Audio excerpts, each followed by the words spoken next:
Roar! Ew.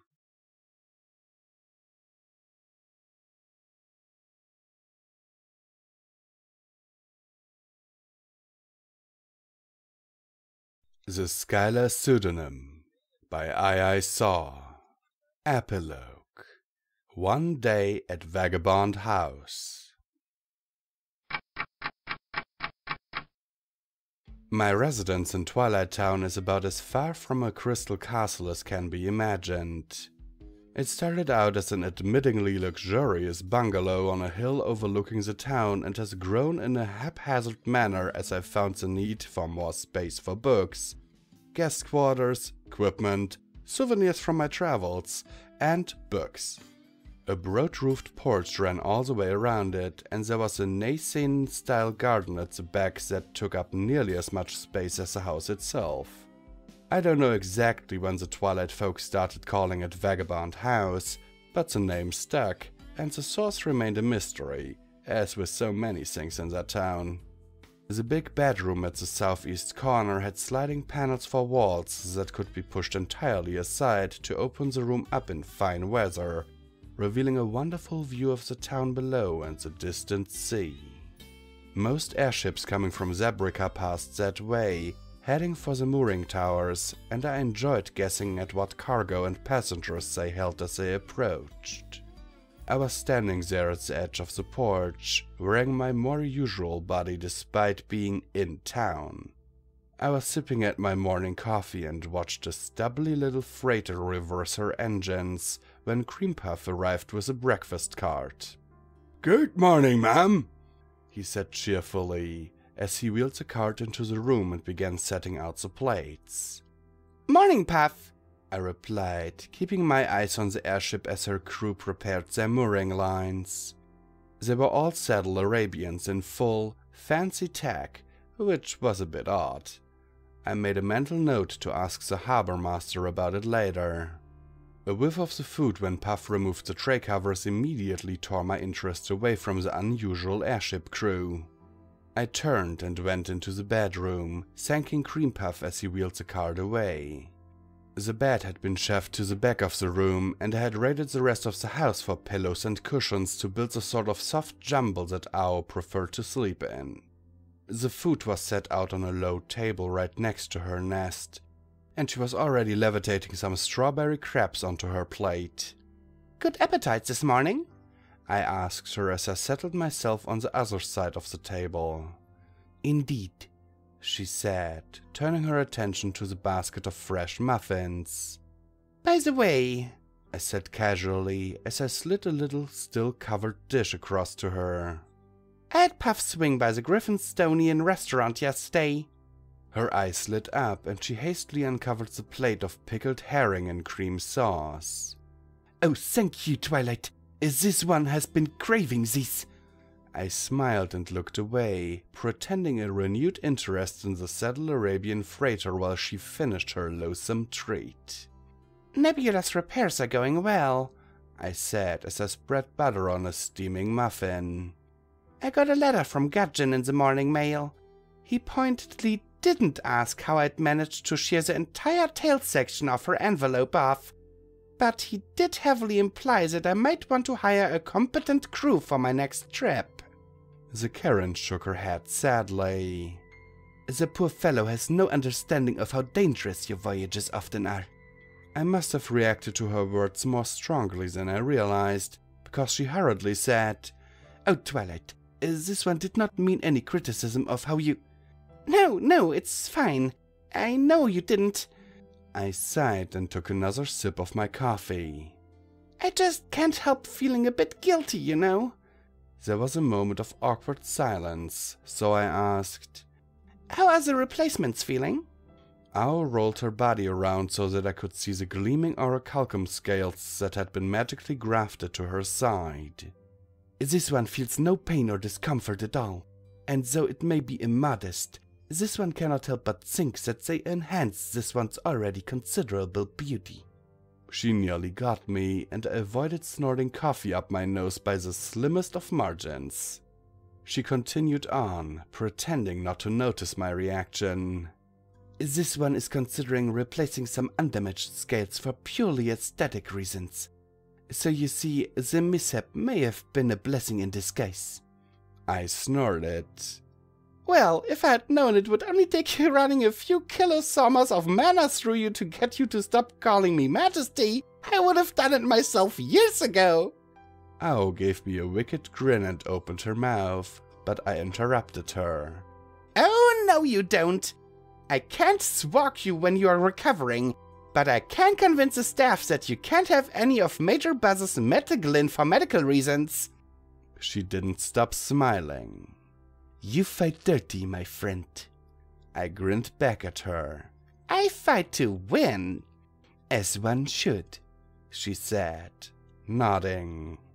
We finished our food and Ao said she felt like a walk in the garden, so we strolled along the veranda towards the garden gate together. I hated seeing how stiff she was, but I told myself that it was a vast improvement on the condition she'd been in only a couple of weeks before.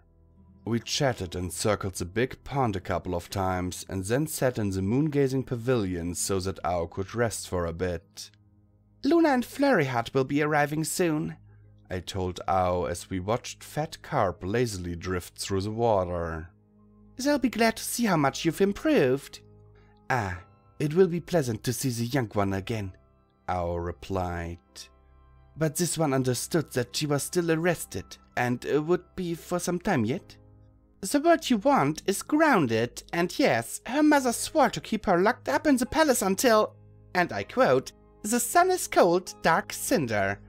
I teleported a bit of fish food from the container at the edge of the garden and sprinkled it over the pond, causing a sudden stir of interest in the colorful koi.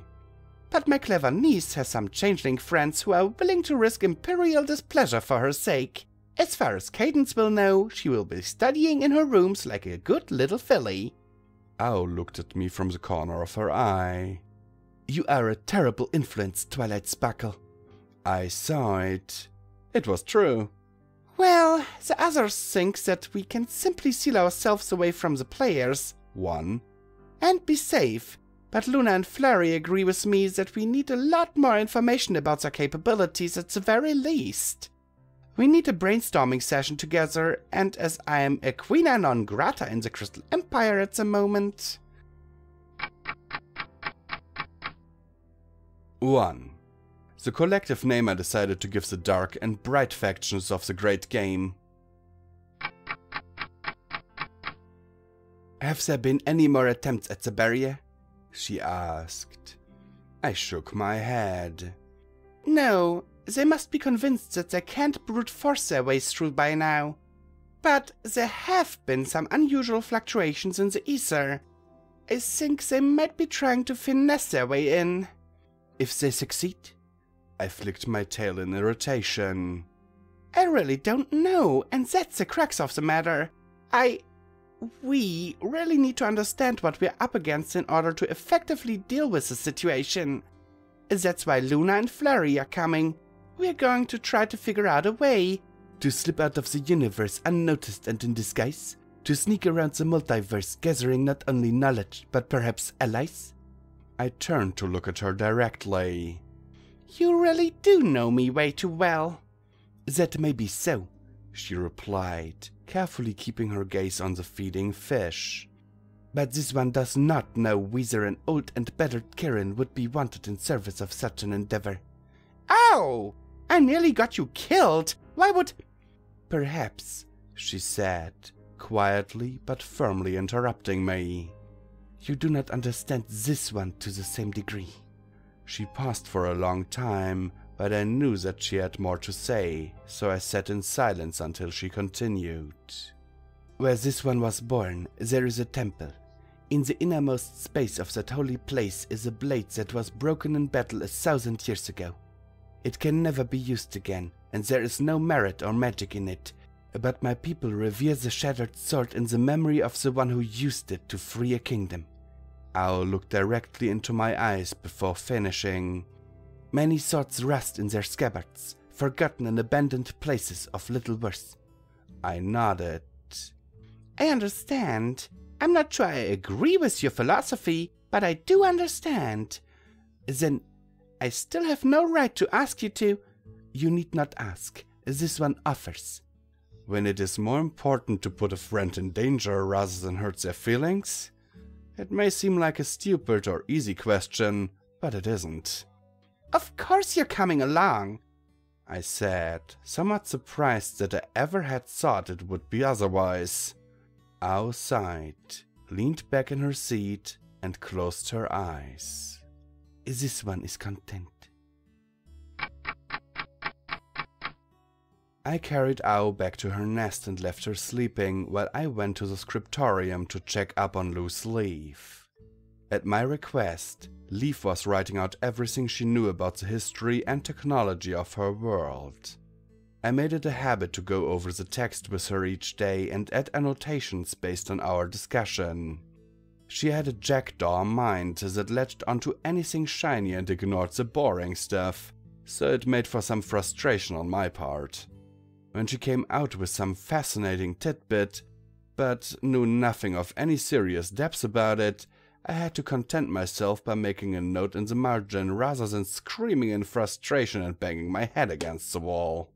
I deliberately kept the question books away from her so that she wouldn't conflate and confuse information from two different sources. This caused a good deal of frustration for her. "Your world is so wonderful," she complained to me. "I want to know all about it." "Don't worry," I reassured her. "As soon as you're done with these notebooks, I have a bunch more transcription and copy work for you, and you'll get plenty to read then. Years worth, in all honesty." A smile lit up on her face for a moment and then faded. "Does it mean I won't be coming with you on the trip?" I raised my head in shock. "What trip? There is no trip." Loose Leaf peered at me over her reading glasses for a moment. "If you say so, ma'am." "Where did you hear about this trip?" I snorted in irritation. "Which is totally not happening." Leaf shrugged. "In addition to the resettlement statistics stalwart Lance and Filigree sent me to go over, I've been helping Penn Flourish with the invoices and inventory work this last week. And looking at the bills and purchases you've been making, well, it's obvious to me." She looked down at the pages again. "Of course, if you say I'm mistaken, I must be." I sighed. "No, you're right. It's a strong possibility, but there's a lot of planning to be done first. It's going to be an information gathering voyage, and we don't intend to do any fighting, but given how my last trip went..." She nodded.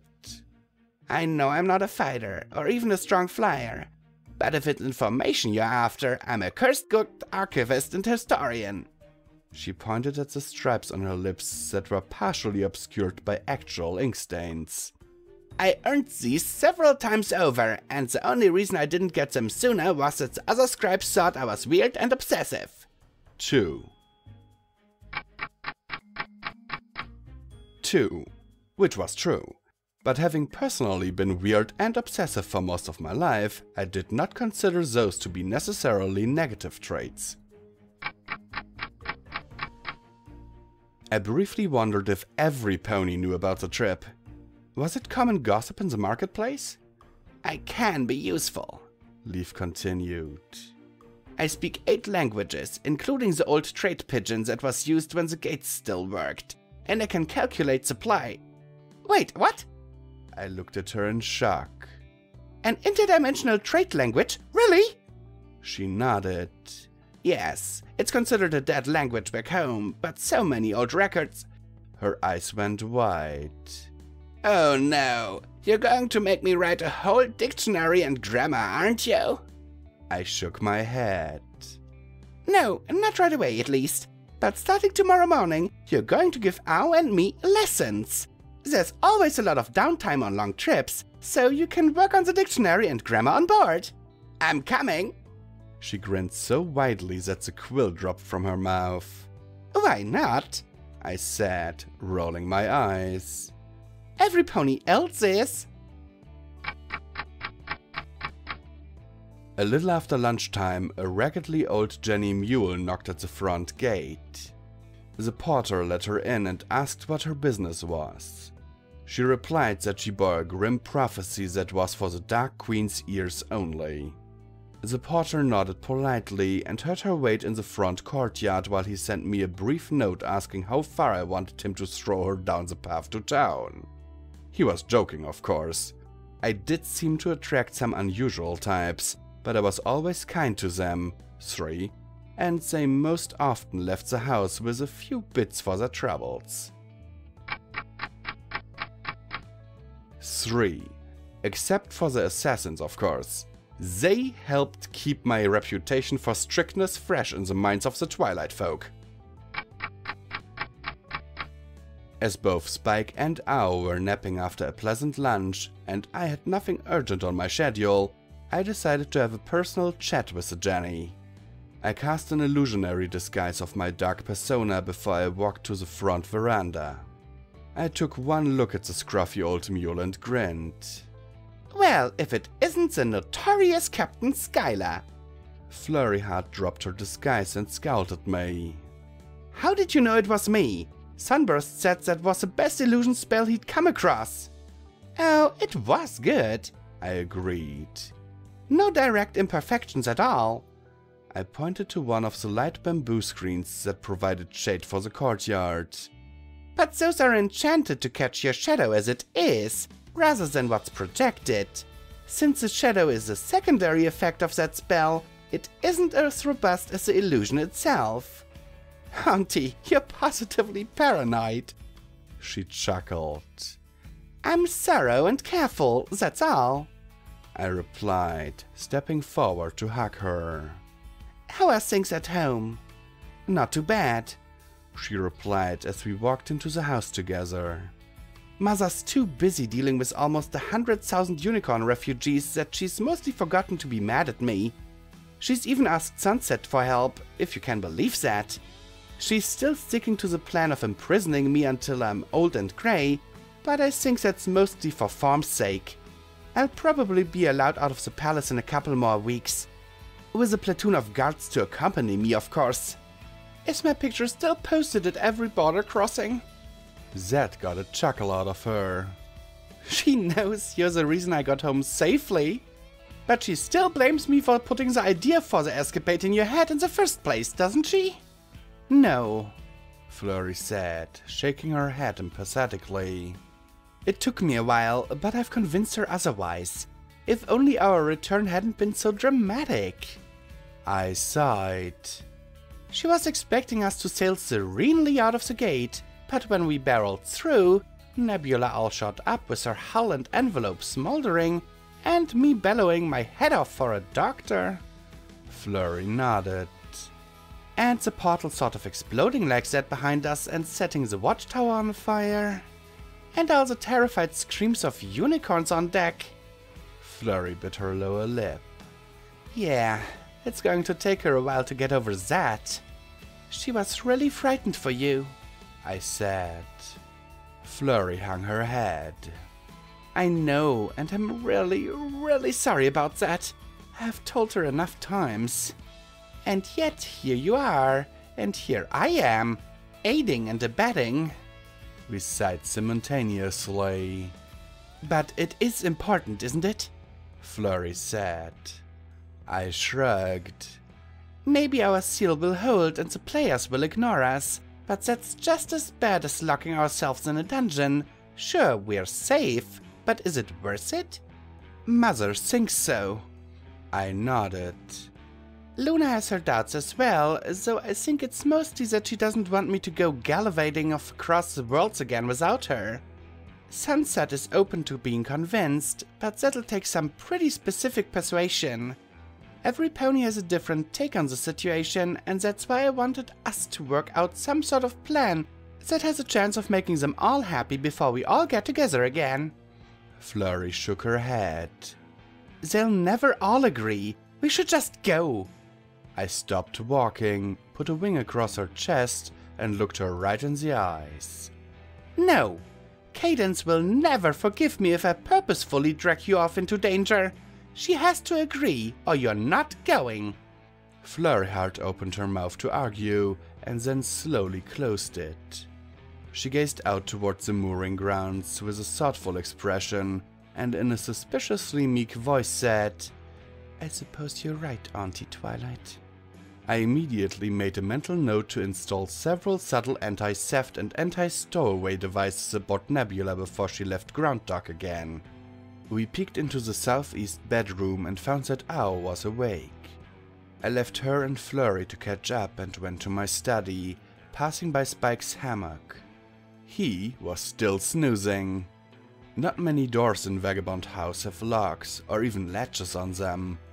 Everyone who lives in the house understands that if my study door is closed, I do not wish to be disturbed. I almost left the door open, seeing as how my afternoon paperwork consisted of dealing with the multitude of challenges presented by the influx of the Empire's unicorns. Even the considerable satisfaction of having rescued all of them was diminished by the enormous task of getting them settled in and acclimatized to a strange new world. I sighed, swung the door shut, and resigned myself to my fate. As I crossed to my desk, I felt a chill run up my spine.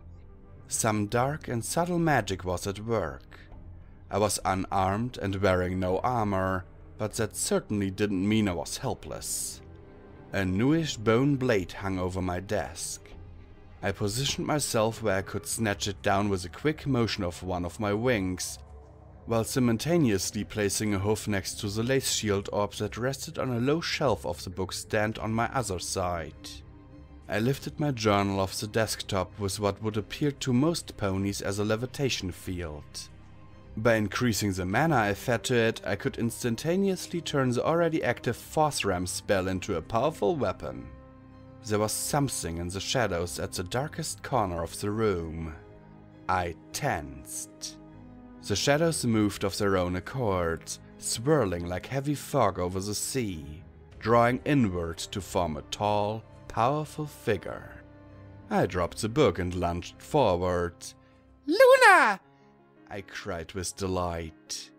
She caught me up in her big strong wings and swung me around, laughing and kissing and stroking me with all the built-up passion caused by nearly 3 days apart.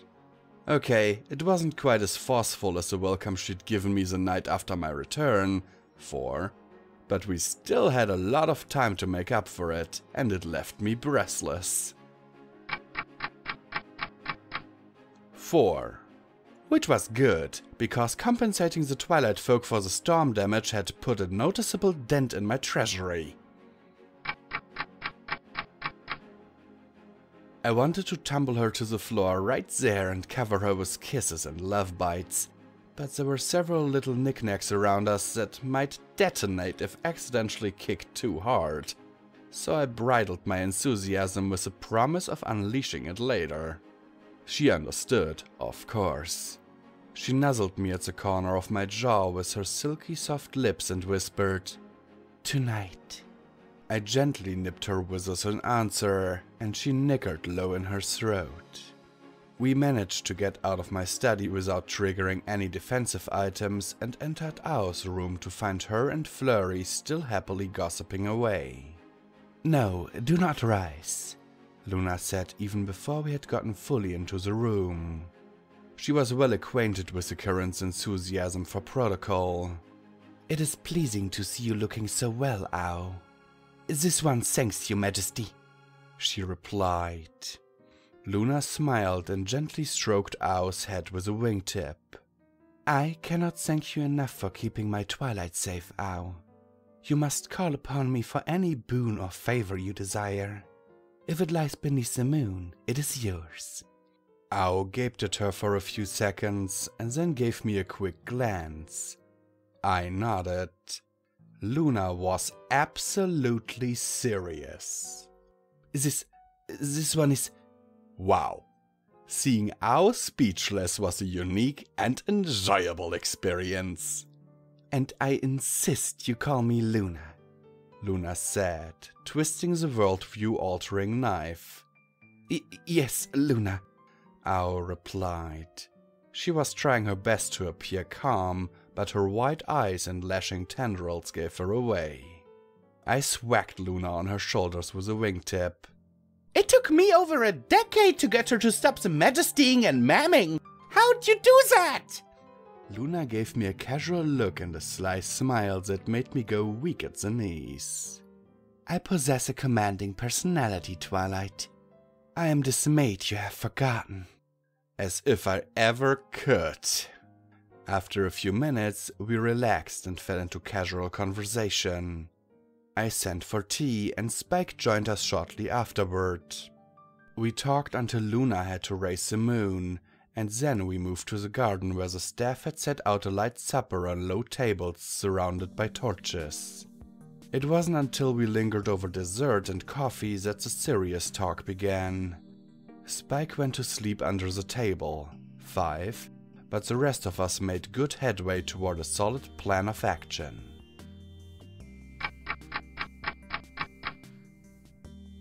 Five. He barely fit, and I realized how much he had grown lately. He wasn't yet a behemoth like his cousins, but it wouldn't be long before his wings came in and he began to fill out. A few decades more, and he wouldn't be little Spiky Wacky any longer.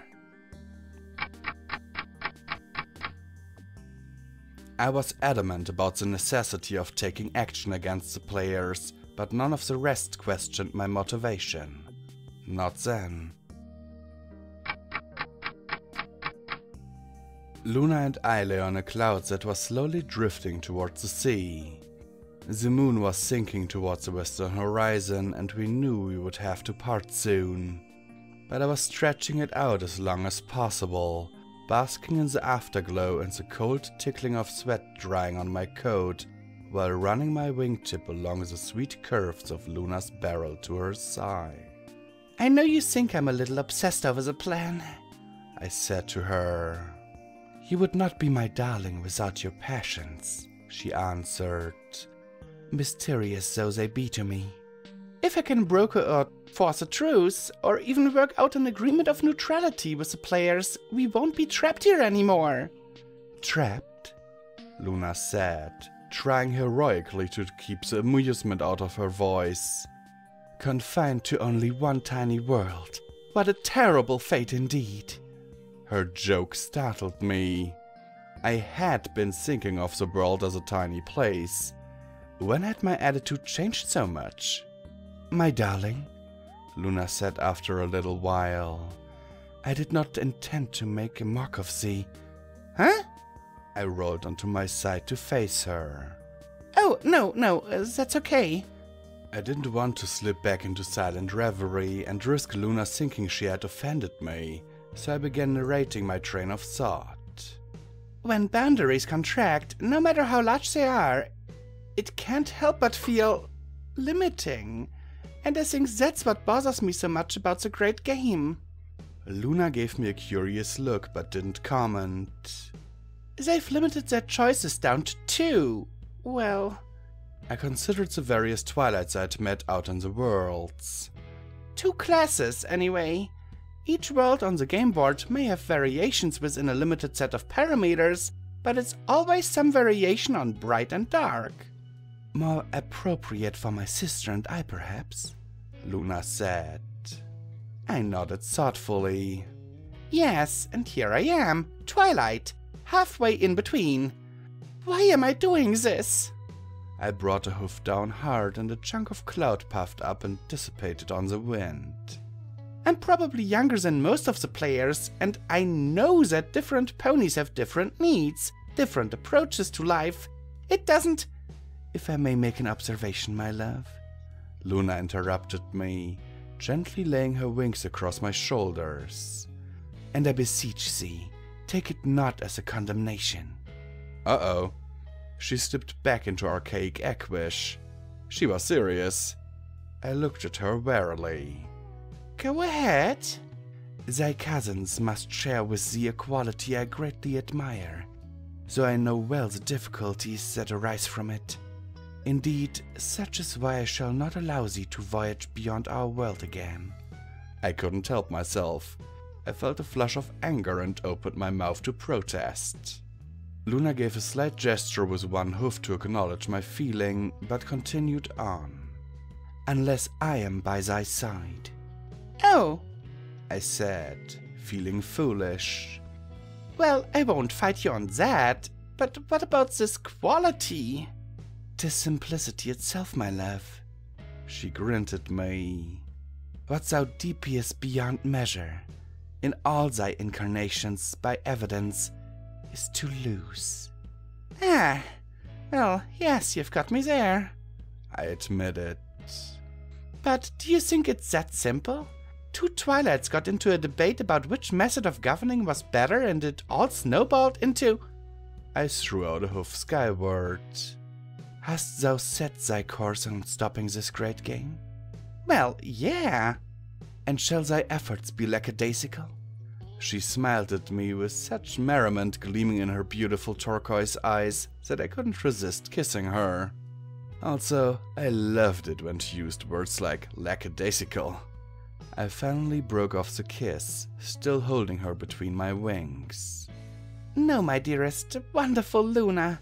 You know me. Her grin gleamed brightly in the pre-dawn light. She knew as well as I did what I was about to say. I fight to win!